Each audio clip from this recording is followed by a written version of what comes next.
নমস্কার বন্ধুরা, তোমরা সবাই কেমন আছো? আশা করছি ভালো আছো।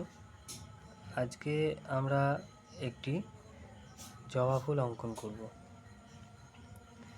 দেখো, প্রথমে যদি পারো তো একটা এরকম আন্দাজে গোল করে নেবে।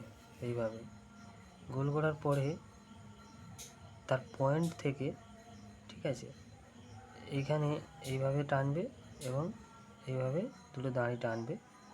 এই টানার পরে একটা পাপড়ি এইভাবে তৈরি করে নেবে। নেওয়ার পরে এই বিন্দু থেকে সেম আরও একটি পাপড়ি এইভাবে বানিয়ে নেবে। বানিয়ে নেওয়ার পরে এই দিকটায়ও আরেকটা ওইভাবে পাপড়ি বানিয়ে নেবে। নেওয়ার পরে এই মাথা থেকে একটা সোজা এইভাবে দাড়ি টেনে দেবে। দাড়িটাকে এইভাবে ডবল করে বড় করে নেবে নিচের দিকে, ঠিক আছে। করার পরে এগুলো আমরা যে বোটা বোটা থাকে সেগুলো বানিয়ে নেব। এইভাবে গোল করে নেবে।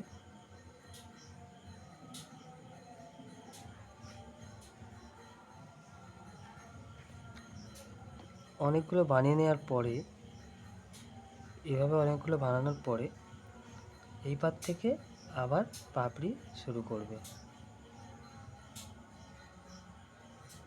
সুন্দরভাবে।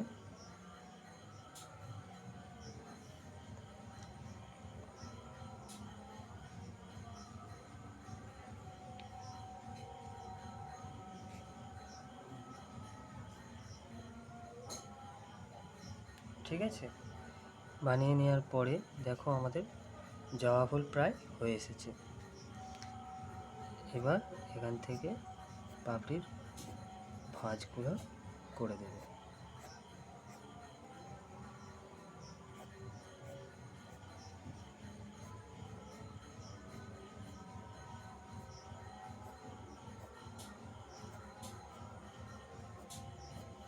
প্রতিটা পাপড়ি করে দেওয়ার পরে আমরা এখান থেকে ফুলের বোঁটা নামাবো। হলো, এবার আমরা এই সাইডে একটি পাতা দেব।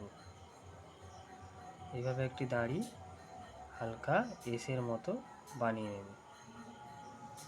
বানিয়ে নেওয়ার পরে জবা ফুলের পাতা ভাঁজ ভাঁজ হয়, এইভাবে ভাঁজ ভাঁজ করে জুড়ে দেবে। আবার অপর পাত থেকে ওইভাবে ভাঁজ ভাঁজ করে জুড়ে দেবে। ঠিক একইভাবে এই সাইডে আরও একটি করবে।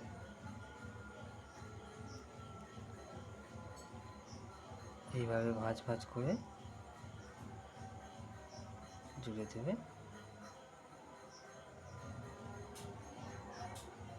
হলো, এবার পাতার যে শিরার দাগগুলো থাকে এইভাবে সুন্দরভাবে করে দেবে। দেখো বন্ধুরা, আমাদের জবা ফুল কমপ্লিট। এবার তোমরা এটাকে সুন্দরভাবে কালার করে দেবে। ঠিক আছে বন্ধুরা, বাই, দেখা হচ্ছে পরবর্তী ভিডিওতে।